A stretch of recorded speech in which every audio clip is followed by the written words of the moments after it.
Hey folks, welcome. Glad to have you all here. We're going to get started in just a couple of minutes. Thank you for joining this morning, this afternoon.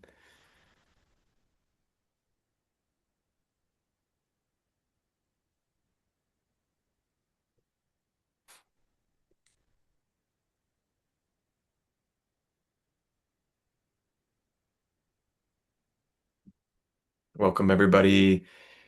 If you're just joining, giving folks another minute or two to file in before we get started.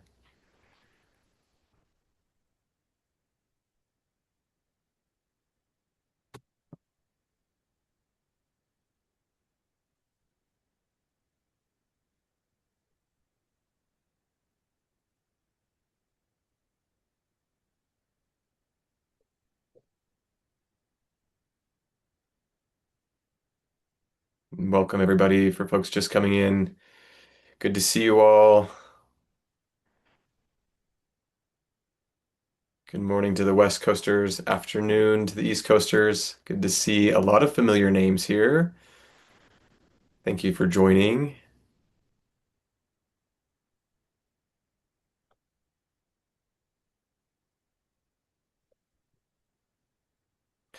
And we'll go ahead and get started as the last few folks file on in.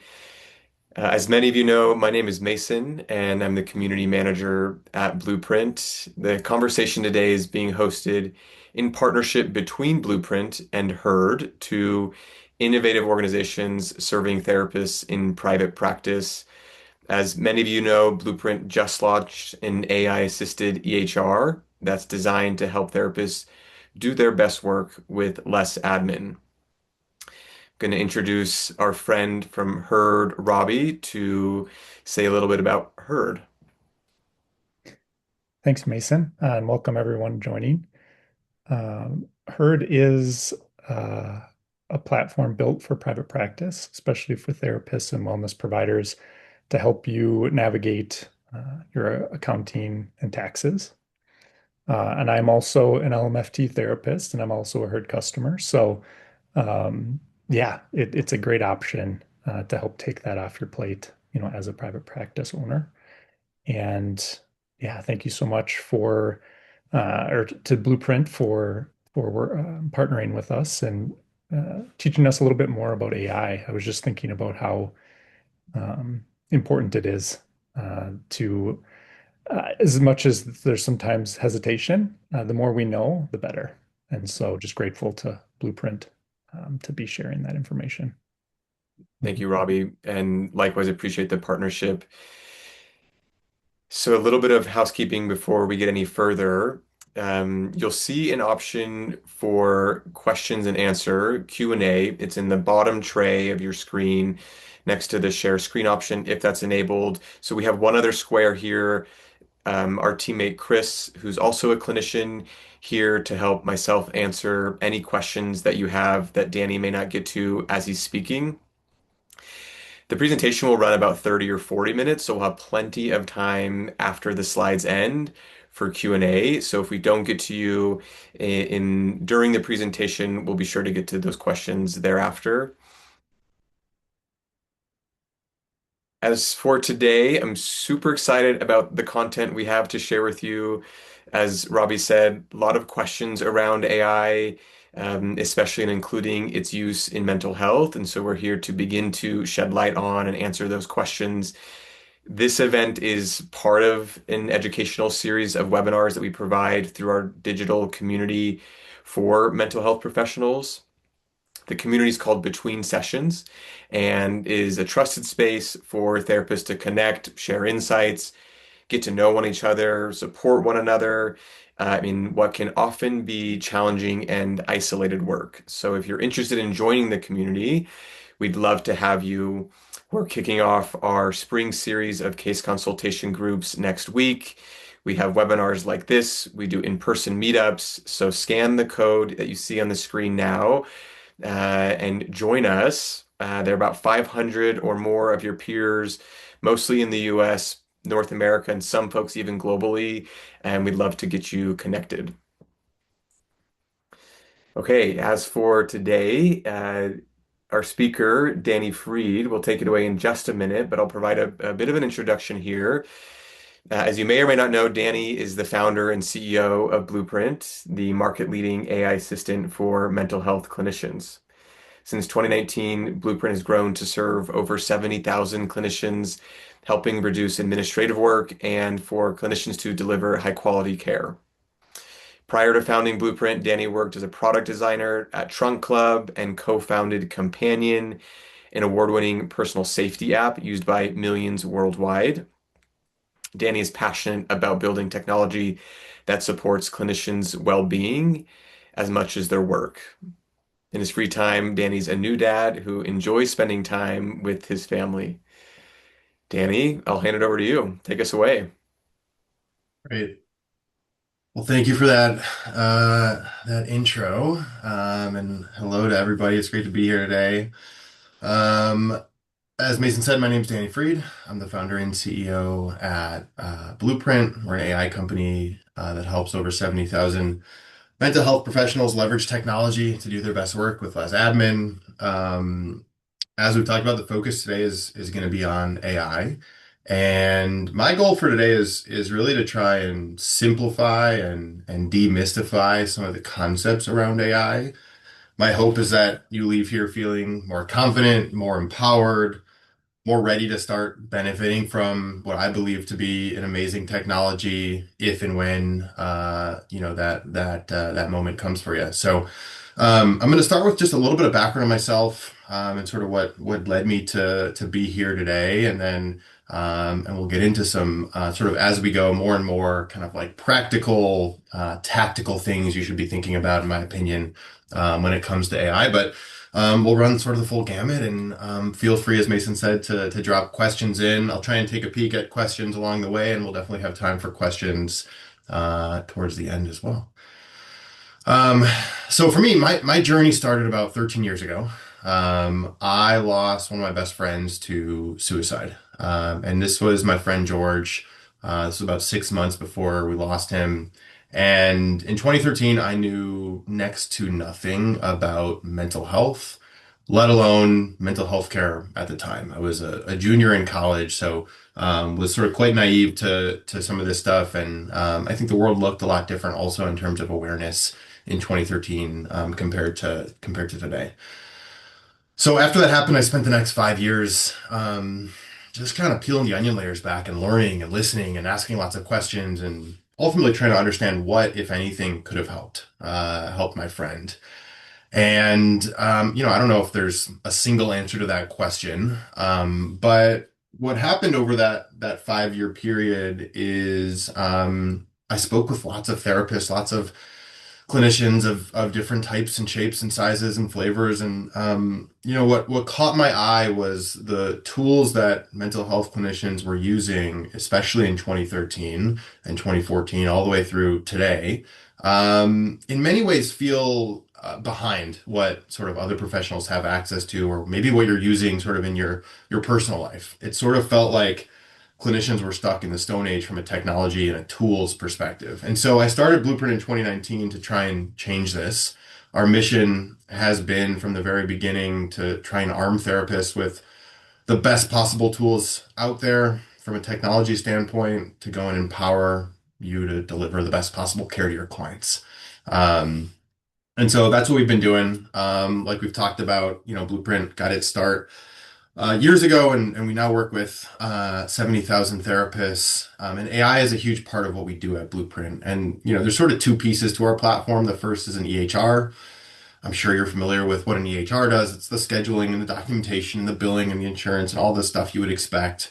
But the second, and I think what's driving a lot of our thinking and where we're spending a lot of our time is on our AI assistant. And the assistant transcribes sessions and drafts progress notes and treatment plans, and it even offers up certain clinical suggestions. And you can even ask the assistant questions and message it back and forth, just like you might ChatGPT, to ask questions or even offload certain tasks. And so the big idea that we're after at Blueprint is we just believe that these systems and these tools and technology in general should work for you, the clinician, not the other way around. And so that's really what we're all about what we're trying to do. We're trying to transform this concept of an EHR really into something that feels much more like an assistant that is designed to help you do your best work, both clinically and administratively, and hopefully help you spend more time with your clients, but also spend more time with your friends and your families, and sort of be able to have a full caseload and still shut your laptop or head home,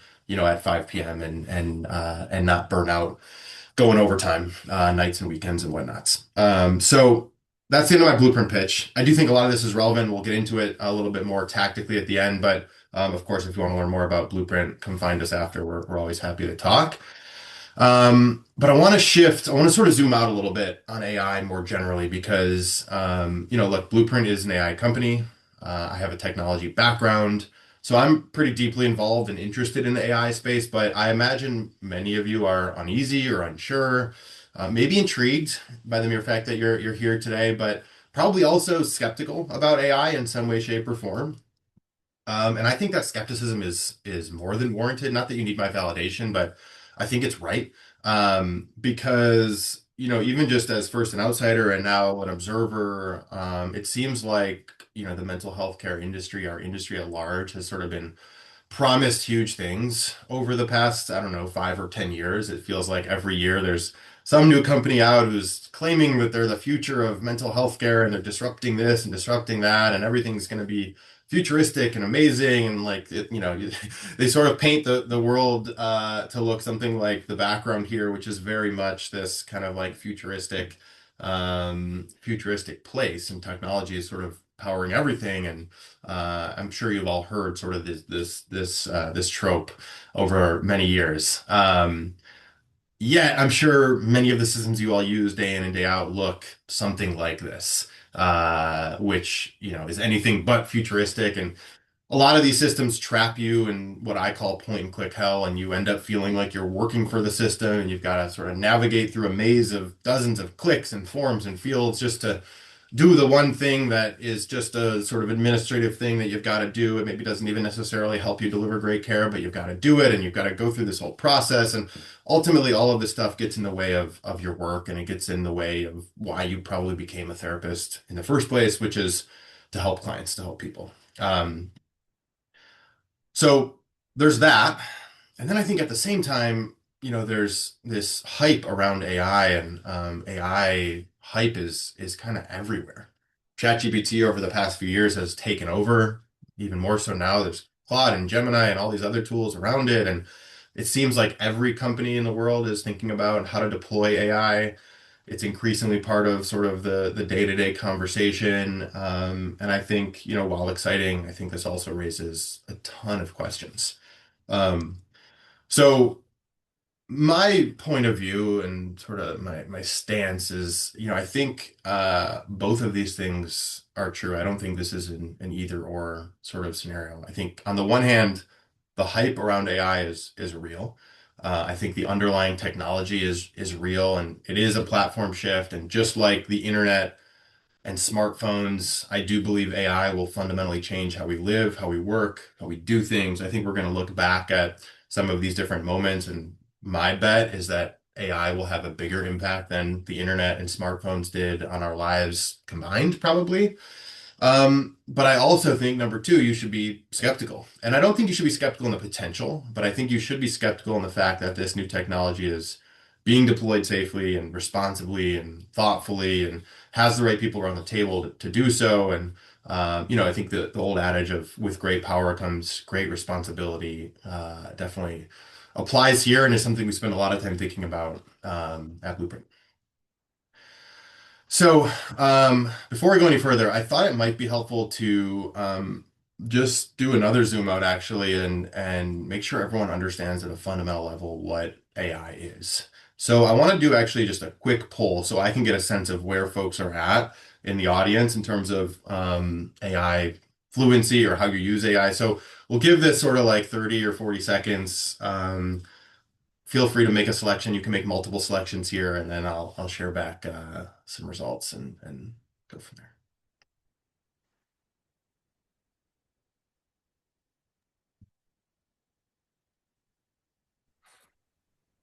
About half of participants having answered, so I'll give it a few more seconds.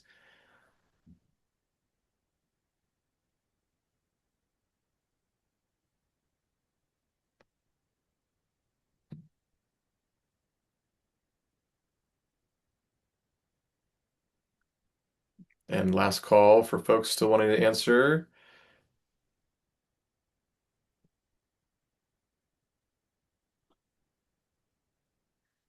Cool.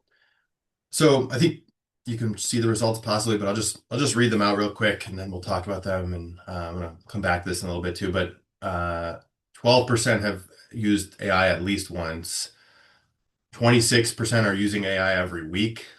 44% are using AI every single day. And 47% are using AI as part of their job as a clinician. I hope lots of those folks are amazing Blueprint community members and customers. But pretty interesting. So nearly half are using AI every single day and using it as part of their jobs. About a quarter are using AI every single week. Um, Most folks, it seems like, have at least used AI once. So we're going to come back to those results in a second. Part of why I want to ask, and part of it was just to sort of get a calibration myself of where folks are at. But I think step one to figuring out how to make the most of this technology and to do so safely and thoughtfully is to actually start to develop a baseline understanding of what's happening under the hood. And how does AI actually work? Because, my analogy here is a race car driver doesn't need to be the one building the car they're racing in, but you can bet that they have a pretty deep understanding of how a car works so they can really push it to the limits and, in their case, go win the race, right? And I think AI is similar. If you want to use it, it's only going to help if you understand some of the basics and quote unquote pick up the hood and take a peek inside. So I want to spend a little bit of time kind of demystifying some of that stuff and simplifying it so that you have hopefully a greater understanding of what AI actually is and how it works. So first off, let's break down the acronym. Everyone talks about AI, AI, AI. Seems like no one says the full thing anymore, but AI stands for artificial intelligence. And I start here because some people have tried to hijack this over the last couple of years and call it augmented intelligence or assisted intelligence. And none of that stuff's, I think all that stuff is marketing ploys to get you to feel a certain way about this technology. But it's actually, I think, really important to recognize this as artificial intelligence because the first word in that artificial is kind of a key part, right? This is actually not real intelligence as we've defined it, a human having, but this is artificial intelligence, and it's sort of meant to, in many ways, mimic human intelligence. Um, at its core, artificial intelligence is essentially a computer that gets really good at pattern matching. That's kind of like the simplest way to think about artificial intelligence. You've probably heard of the term LLMs. So I want to talk about that. That's a specific type of artificial intelligence. It stands for large language models. Looks like our slide has a typo on it here, but it stands for large language models. And these are essentially just computers that get really good at pattern matching, specifically on language. And so the way this works is LLMs train or learn by basically reading billions and billions of sentences and words. And through this, they learn how those different words and sentences and phrases and paragraphs relate to each other. It's identifying and learning about the patterns. And so then when you go and ask an LLM, whether that be ChatGPT or Claude or you name your favorite sort of AI chatbot, which are all largely based on LLMs. You go and ask it a question, it's going to look at your sentence and it's going to calculate based on everything it's ever read or quote unquote been trained on, what's the most likely word or answer to come next. And so all of this at the end of the day is essentially pattern matching. Um, so I asked a question earlier about who uses AI every single day, and it was sort of a trick question because the real answer here, I would strongly bet, is actually everyone uses AI every single day. And we actually have for many years. AI is not new. It's been around for many decades now, actually. Large language models are new, and so now that's actually kind of what a lot of folks refer to or think of as AI. But AI as a fundamental technology, this sort of pattern matching done by a computer at scale, actually isn't new. And I think this is helpful to sort of think about and realize because it helps put everything into perspective over the last couple of years as it relates to AI.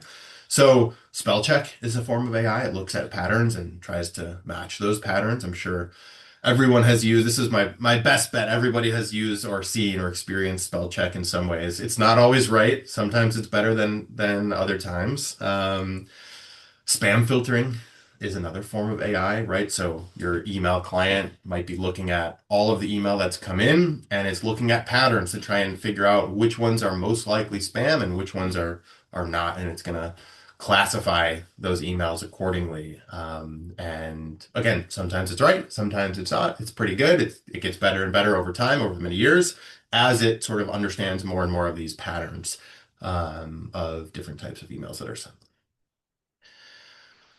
Even your Netflix homepage, which is looking at patterns of shows you've watched previously and trying to recommend you the next show based on these patterns and hope that you'll engage with Netflix more. This is AI, and this one's actually pretty good. I'm sure you've all experienced discovering a show through Netflix that you've never heard about, and it seems like they know you better than you know yourself at points. But anyways, the point here is, you're all actually very experienced when it comes to using AI. I'd say actually looking at the poll, this is a more experienced cohort than most, but the reality is every single person on this call has been using AI for many years and likely uses AI every single day in some way, shape, or form. And so because of this, AI has actually been around for a while. We can look back ourselves at some of the patterns with some of these quote unquote older AI technologies, and we can actually get a sense for over the years what we've come to understand what AI is good at and what are things it's maybe not so good at. And I think this is where we'll start to get a little bit more tactical. So first off, AI is good at doing repetitive tasks. Again, it can match a pattern and it can repeat that pattern kind of endlessly, right? AI is also really good at sifting through huge amounts of data. Again, it's looking for a specific pattern in that data, the needle in a haystack, and it can do this and it can sift through that information as a computer way faster than a human ever could. Um, and AI is also really good at working 24/7. AI doesn't get tired. It doesn't have a bad day. It doesn't complain. It's a computer. And so it just does the things that you ask it to do. Um, so AI is good at a bunch of things. There's also some things that it's sort of just inherently bad at when you break down kind of what it is, and again, it's pattern matching, right? So AI doesn't have true common sense. It can mimic common sense at times. It can pattern match on common sense, but it doesn't have sort of true first principle common sense. It's only as good as the pattern or the data it's trained on. Similarly, AI can't actually truly feel emotions. It can interpret emotions. It can mimic emotions. It can pattern match on emotions, but it doesn't truly feel these things. It can't, truly empathize with humans in the same way. And then lastly, it's not at a fundamental level very good at understanding ground truth facts. It can certainly pattern match, but if the data it's trained on is not ground truth, then it tends to skew to be very convincing about something that might be factually incorrect. It sort of only knows the data that it's been trained on. Now, in many cases, the data it's being trained on at this point in time tends to be quite vast, but from a fundamental level, it's only going to know about data that it's been trained on. And so if that underlying data is not true, then, it's not going to know that that is factually incorrect. So these are just some things to be aware of and sort of keep in consideration as you're using AI or thinking about using AI in your day-to-day. Um, okay, so hopefully that helps provide a little bit of an overview of what AI is and hopefully helps simplify it as a technology, right? Just think of AI as a computer that's really good at pattern matching across lots and lots of data.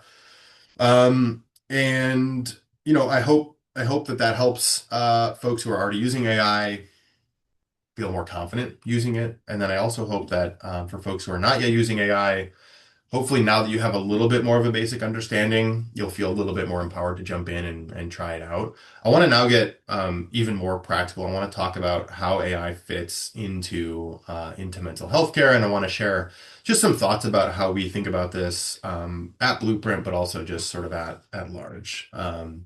So first off, it's really important that, in my opinion, that clinical AI gets designed and built with clinicians. And this has been a huge part of our strategy at Blueprint. About 20% of our team are clinicians in all sorts of different roles, and candidly, this is a selfish strategy for us. It makes our AI and our business better. But I also just think it's a critical thing that everybody should be doing this. And this is partially why I'm so passionate about trying to make some of these topics around the technology that seem sort of really technical much more approachable, because we really need everyone on this call and more all of your help in various capacities. And because this technology is so powerful, I do think the stakes are high. So, I think this sort of goes back to pattern matching. If you don't have the right quote unquote experts or experienced professionals helping to shape and guide and train AI in the right ways, then you risk having the wrong patterns to match on, and you risk then sort of misusing or misguiding the technology, which, given its power, can be quite dangerous. So I think that's the first piece, and I think is super important. But let's go back and get even more tactical. I said AI was really good at doing repetitive tasks, right? And so, just as you're thinking, especially those who are not yet using AI in your day-to-day clinically, think about all the stuff you do in your day as a clinician. You're probably drafting progress notes after each session. You're probably drafting updated treatment plans or new treatment plans at intake and at every few months. And for those of you who have your own practice, you're probably spending a bunch of time playing what I call calendar Tetris, going back and forth with clients and trying to fit them in and reschedule them, and something comes up and you got to move them, and that whole game. You're probably spending some time reviewing and submitting insurance claims after each session. You're probably spending some time, if you are billing insurance, getting the ERAs back from those claims and maybe posting a payment to a client's chart. So there's just so much repetitive work in any profession, but definitely in mental health care, and this stuff has to get done. It's part of the gig. But I'm confident that probably none of you became a clinician because of any of the stuff on this list. And so it ends up getting in the way of the work you want to be doing, helping clients, or being able to sort of live your life outside of work as well. AI is also, like I said, really good at finding details in large amounts of data. And so, I think you all are amazing, and you talk to dozens and dozens of people every single week, and you have real conversations and group sessions, even in certain cases with lots of folks. There's a lot of information flying around, and I'm quite amazed at how clinicians do this. But your brain can only hold space for so much at a time, right? And so AI can be a really helpful partner, companion, um, to help you remember certain things. So, for example, what was that client's wife's name, right? Maybe it's their first or second session and you're still getting to know them, but you want to remember what they said their wife's name was for whatever reason. Maybe you're trying to recall what medication someone is on, and maybe you didn't jot it down. Maybe you haven't seen this client in 6 months and they're coming back and you want to remember where you left off. So there's all sorts of different use cases here in terms of using AI as a tool that can help you find tiny details in large amounts of data. And again, sort of a reminder, AI never sleeps, AI never gets tired, AI never complains. And so, just by pure nature of this, it's a computer that's really good at pattern matching. You can sort of gain some newfound abilities because of this, that you might not be able to if it was let's just use the sort of analogy of an assistant, right? An assistant might be able to search through transcripts or search through notes or what have you, but their capacity to do so is oftentimes not going to be as capable as an AI for these very specific narrow types of tasks. Okay, I want to get even more practical now. Hopefully by now you understand AI on a more fundamental level. I hope that makes it a little less scary, and maybe a little more obvious on how it might be able to help you in your day-to-day life as a clinician. But I think if all that's true, the next logical question is now, how do I get started and where should I actually begin? Because there's a lot of repetitive tasks and this technology is out there everywhere, and maybe you're, getting bombarded with different emails and ideas, and you have all these thoughts. So where should you actually start? So I want to give these are all my own recommendations on where I think you should get started and some reasons on why. Um, First off, I believe the best use case for AI out there right now and sort of the most mature is documentation. I think it's a great place to start for a few reasons. One, it's a pretty universally hated pain point. I've met a lot of therapists over the years, and I have yet to meet one who truly enjoys doing their notes. There's certainly value in taking notes and writing notes, but there's also a lot of time required and burden required, and it's certainly not something that people tend to enjoy. It's also something that you're typically doing, especially if you're a full-time, have a full caseload, you're doing probably every day, or if not, you wish you were because they're piling up at the end of a day or the end of a week. And lastly, there's actually some very low risk ways to get started, sort of ways to dip your toe in the water here, and we'll get into that in a second. But there's ways to do this and use AI where you are still very much in control with documentation. You're still very much in the loop. So I think it's a good way to get started. So the most common way therapists are using AI today to help with documentation, especially on Blueprint, but any platform that we see is they're actually basically inviting AI into their sessions, and they're using AI to sort of record and transcribe, but really take a transcription from that session and use that transcription to generate different clinical artifacts, progress notes, summaries, etc. Um, at Blueprint, we do a ton of this. I think, as far as we can tell, we're the largest AI scribe in mental health care. We process something like 700,000 sessions per month through our platform.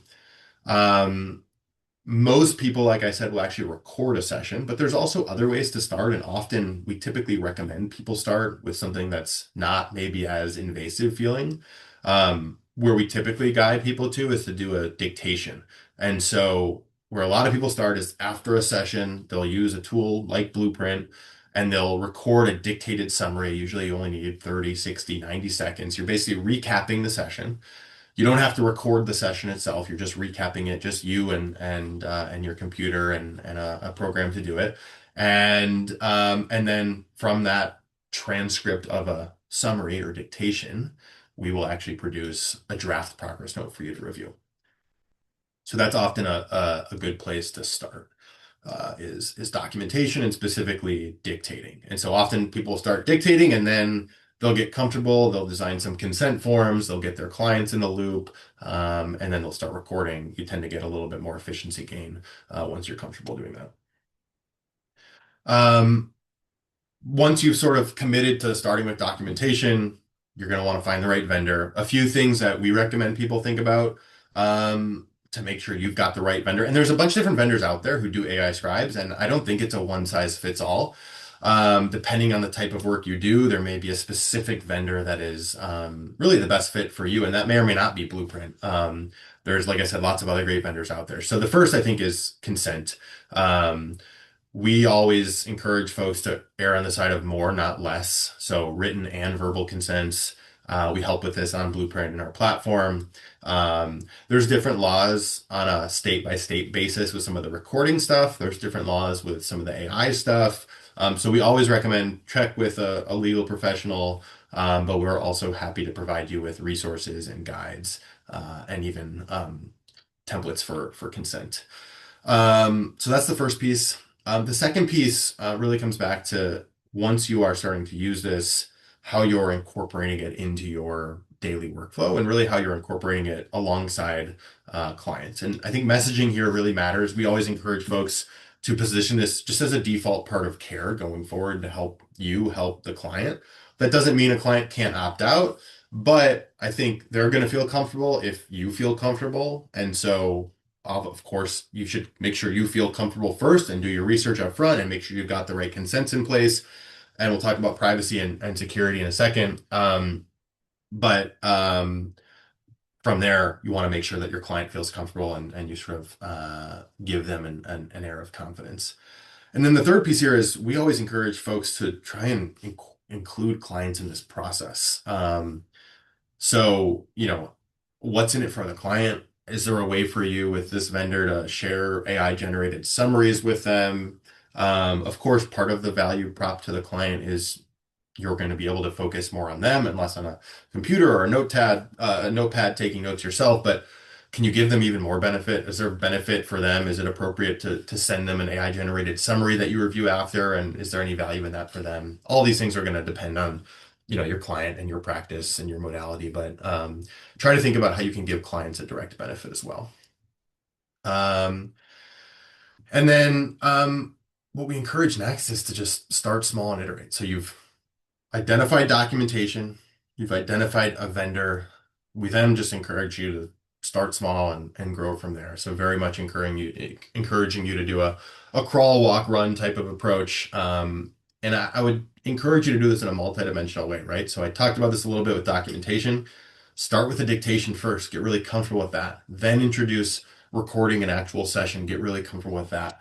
Then start thinking about the next use case, right? So maybe the next use case is more in the realm of clinical support, and it's being able to actually get a prep doc sent to you before every session with a recap of what you covered, and it's maybe recommending different worksheets for you based on the contents of those sessions. There's all sorts of different use cases out there. Maybe then you move to billing related use cases in AI, but always think about this as a crawl, walk, run within each use case, and then also as you scale from one use case to the next. Um, that's the end of my sort of practical guide here. I hope that is helpful. I hope we're going to open up to questions in a second, but I hope that you leave here feeling that this is a technology that you don't need to be scared of, but you should be skeptical of. I hope you understand some of the inner workings of the technology a little bit better. I hope it feels demystified.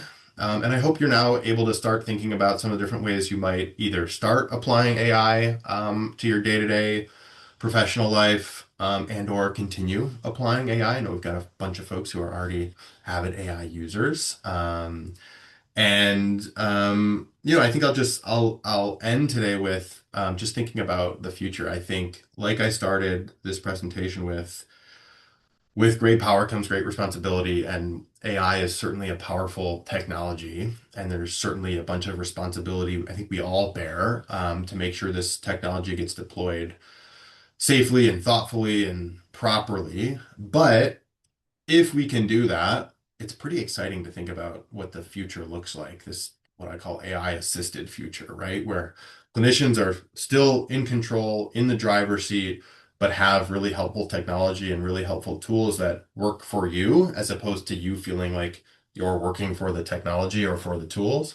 And we hope that this gives you more time, more presence, more support, and allows you to do your best work as a clinician. So that's what we're doing at Blueprint. We'd love to talk to you more about it if it's of interest, or if you're just interested in geeking out more about AI, feel free to send me an email. I love this stuff. I think it's fascinating, but like I said, we need your help. This is definitely a community effort. So my email's at the bottom of the screen now, and if anyone has any questions, we can open it up. Thank you, Danny. As folks add questions, I can ask one to get us started. There aren't any open questions at the moment. That was an incredibly clear presentation. I imagine that's why.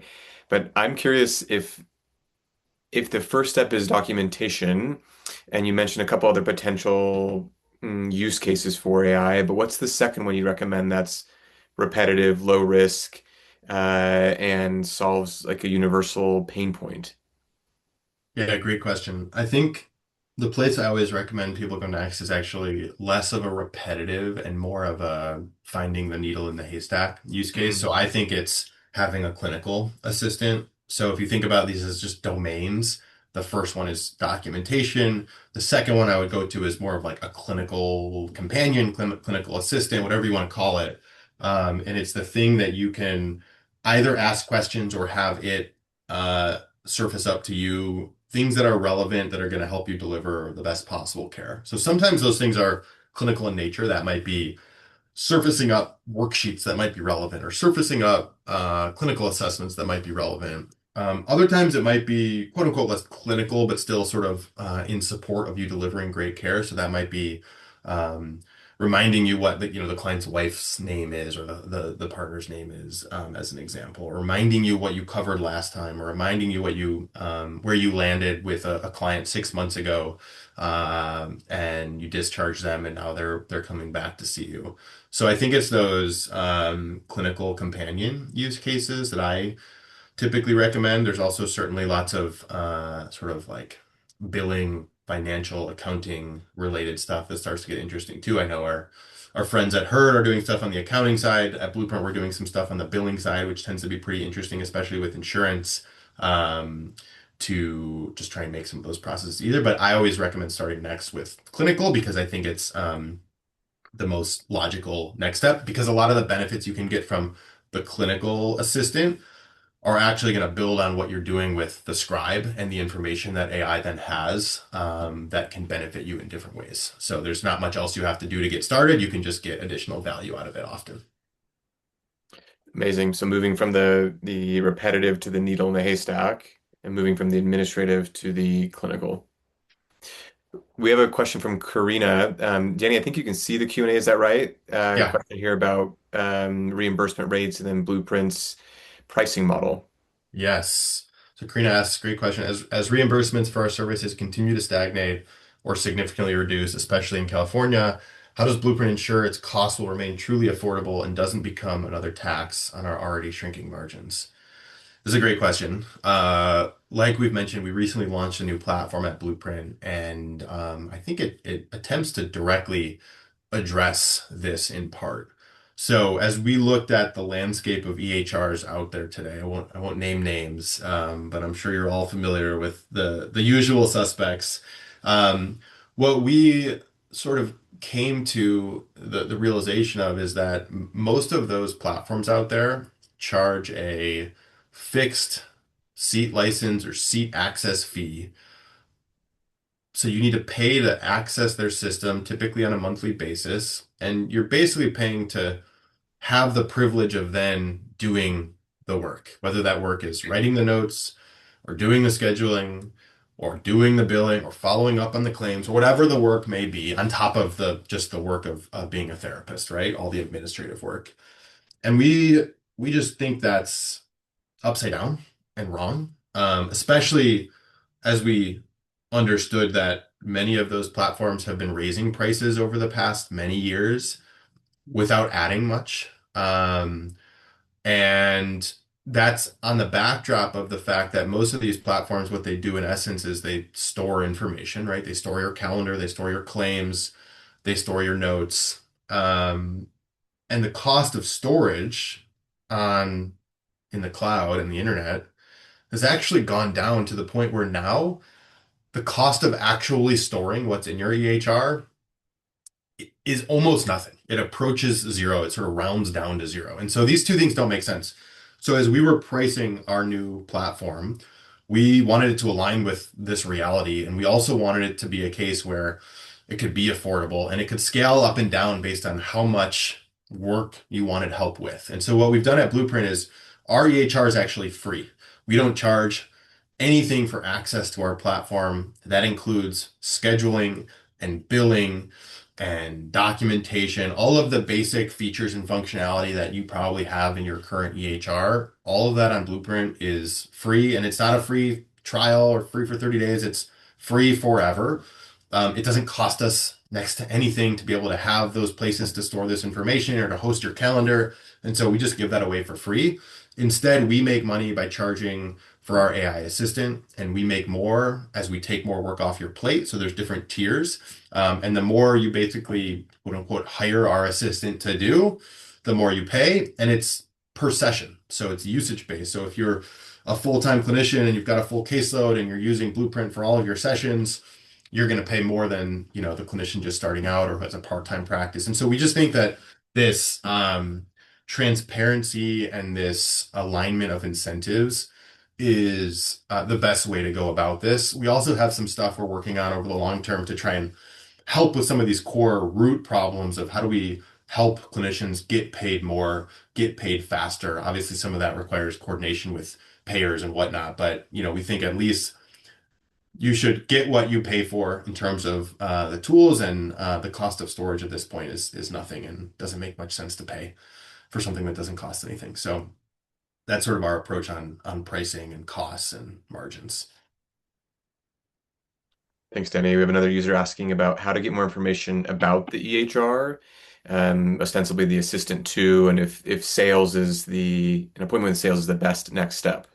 That's right. You can also reach out to me and I'll connect you over, but just go to our website. You can schedule a call with anyone. You can also sign up and get started on your own and then schedule a call, whatever order you want. But just fill out this form and then you can schedule a call with someone from our team right away. Awesome. Keisha has a question about migration. I know you've given that a lot of thought. Yeah, so Keisha asks, can Blueprint be connected to another EHR strictly for the AI portion, or would one have to fully leave the EHR being used completely? The short answer here is it depends. It depends what EHR you're using. It depends the type of arrangement you have with Blueprint. We integrate with lots of EHRs. Those EHRs tend to be the EHRs that are used by larger organizations or group practices. But we integrate our scribe and our clinical assistant directly with EHRs like Advanced MD and NextGen and Healthy, sort of those ones that tend to be more oriented for a group practice or an organization. Um, the whole reason we got into building an EHR ourselves is because the EHRs that are tend to serve the individual practitioners or the smaller practices, so the simple practices and the therapy nodes and the Theranos, and not to pick on any one of them individually, but sort of them collectively, they don't offer integration capabilities. And so that was causing friction with our customers and sort of us being unable to solve the problems in the ways that we wanted to solve problems for clinicians. And so if you're a smaller practice or if you're an individual clinician, the best way to use Blueprint is to use our full EHR. You don't have to start there. You can sign up and you can start using our scribe, and it just won't integrate directly with any of those EHRs if you're a smaller practice. But in terms of documentation, the way most people start, if they're using one of those EHRs, is they'll start running sessions on Blueprint.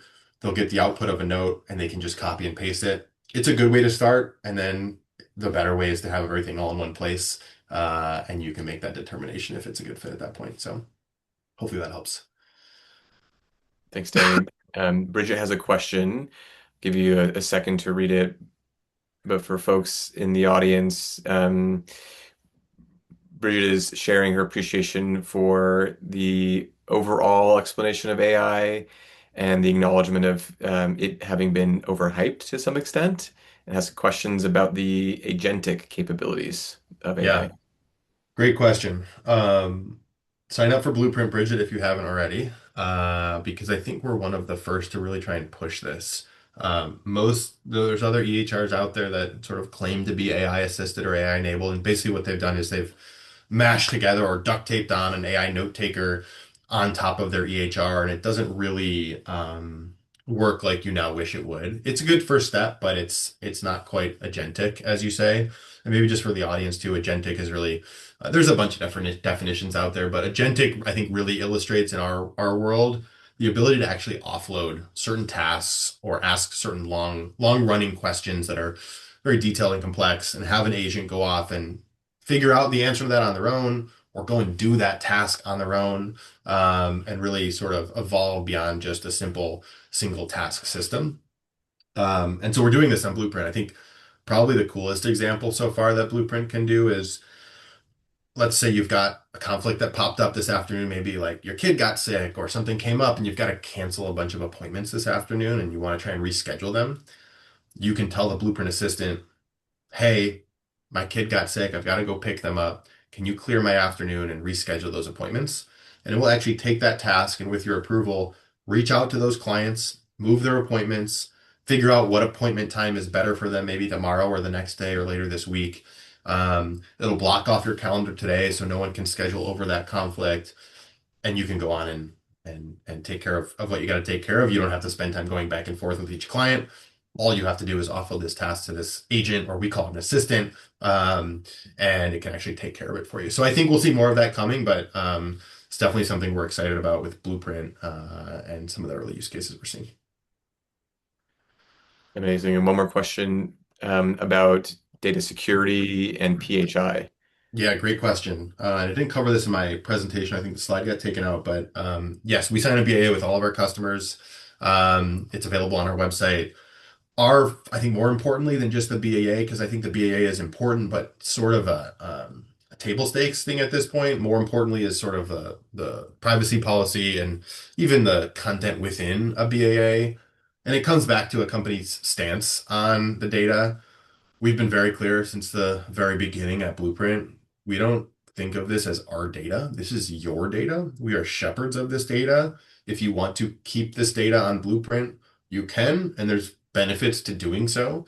But if you don't, then you don't have to, and you can just simply delete it. And that doesn't mean a de-identification or anonymization. It's a true delete.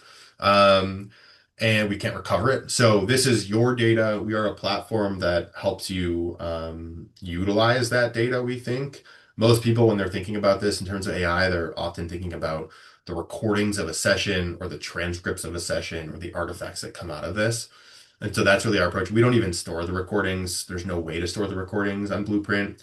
So all there really is a transcript. And then again, you can choose to delete that. You can even choose to automatically delete that after every session, or you can choose to keep it. And there's some benefits over time to keeping that, but we really think it should be your decision to make, not ours. Amazing. Thanks, Danny.